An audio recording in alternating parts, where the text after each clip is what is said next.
నేపాల్లో ప్రకృతి సృష్టించిన విలయం అంతా ఇంత కాదు.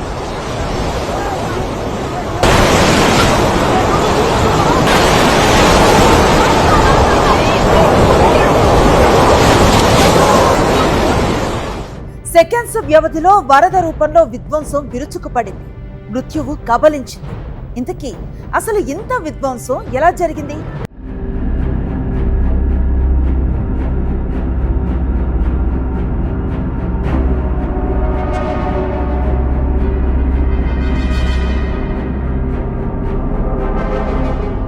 ఫ్లాష్ ఫ్లడ్స్ ఈ హిమాలయ దేశంలో మామూలే, కానీ భారీ వర్షాలు లేకుండా ఇంత వరద ఎక్కడి నుంచి వచ్చింది?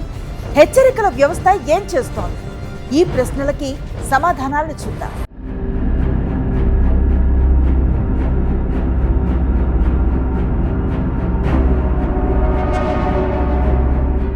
ముందు అసలు ఈ ఘటన ఎక్కడ జరిగిందో చూద్దాం.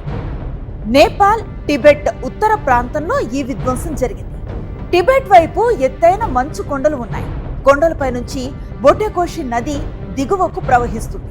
నదీ ప్రవాహ ప్రాంతానికి ఇరువైపులా జనావాసాలు ఉంటాయి. ఈ నది పైనుంచి చాలా దూకుడుగా కిందకొస్తుంది. నీటి వేగం ఎక్కువగా ఉంటుంది. పైగా హిమాలయ ప్రాంతం కావడంతో ఎప్పుడూ నీటితో నిండే ఉంటుంది.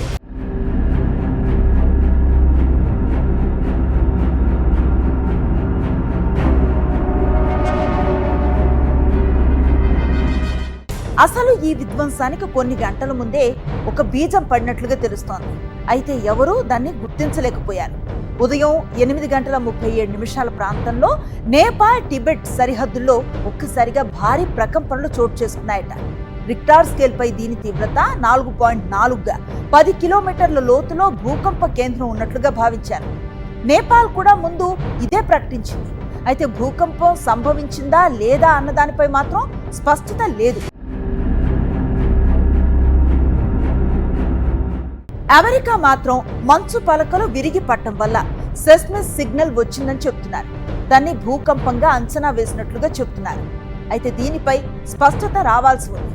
ఒకవేళ భూకంపం రాలేదని అనుకున్నా మంచు చర్య విరిగి పడితే భూకంపం స్థాయి తీవ్రత కనిపించిందంటే అది ఎంత పెద్దదో ఊహించవచ్చు. రిక్టార్ స్కేల్ పై 5.2 భూకంప తీవ్రతకు సమానమైన తరంగాలు నమోదయ్యాయని అమెరికా యుఎస్జిఎస్ చెబుతోంది.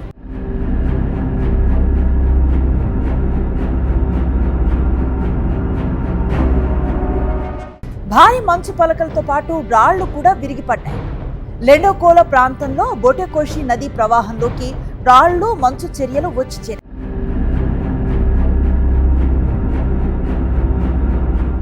సముద్ర మట్టానికి 5,200 మీటర్ల ఎత్తు నుంచి ఇది విడిపోయింది. 1,200 మీటర్ల దిగువ ఉన్న లోయలోకి ఇది విరుచుకుపడింది. దీన్ని ఐస్ రాక్ అవలాంచ్ అంటాం. నేపాల్ విపత్తు నిర్వహణ సంస్థ ప్రకారం రాసువాగాడి బార్డర్ క్రాసింగ్ కు 20 కిలోమీటర్లు ఈశాన్యంగా ఈ ఘటన జరిగింది.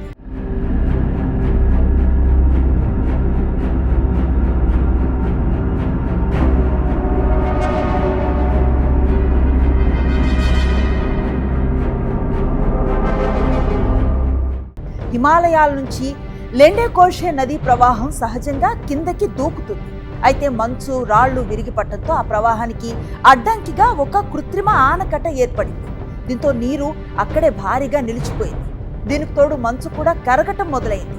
దీంతో కొండల మధ్యలో ఒక అసహజ సరస్సు ఏర్పడింది.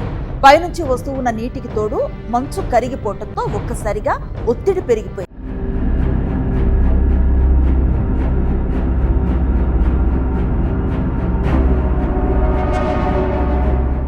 బొటెకోషి నది వాలుగా ఉంటుంది.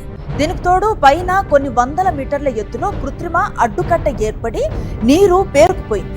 అయితే అంతకంతకు పెరిగిన ఒత్తిడిని ఆ రాళ్లు మంచు ప్రవాహం అడ్డుకోలేకపోయాయి. ఒక్కసారిగా కట్ట తెగటంతో నీరు రాళ్లు కిందకి దూకాయి. వందల మీటర్ల పైనుండి రావటంతో వేగం చాలా ఎక్కువగా ఉంది. చిన్న చిన్న రాళ్లు కాదు, కొన్ని మీటర్ల ఎత్తున్న రాళ్లు కూడా కిందకి కొట్టుకొచ్చేశాయి. నీటి వేగం ఎక్కువగా ఉండటంతో వంతెనలు రోడ్లు తట్టుకోలేకపోయాయి. గ్రామాలకు గ్రామాలే కొట్టుకుపోయాయి.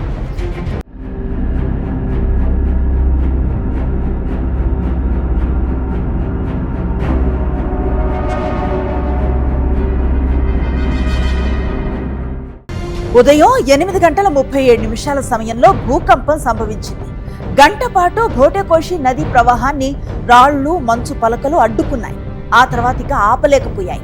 గంట తర్వాత కట్ట తెగిపోయింది. స్థానిక నేపాలీయులు కూడా ఈ స్థాయి విధ్వంసాన్ని ఊహించలేకపోయారు.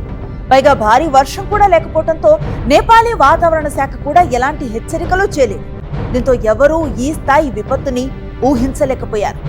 చివరి నిమిషంలో కొందరు నీటి ప్రవాహాన్ని గమనించి పరుగులు తీశారు. కానీ చాలా మంది తప్పించుకోలేకపోయారు.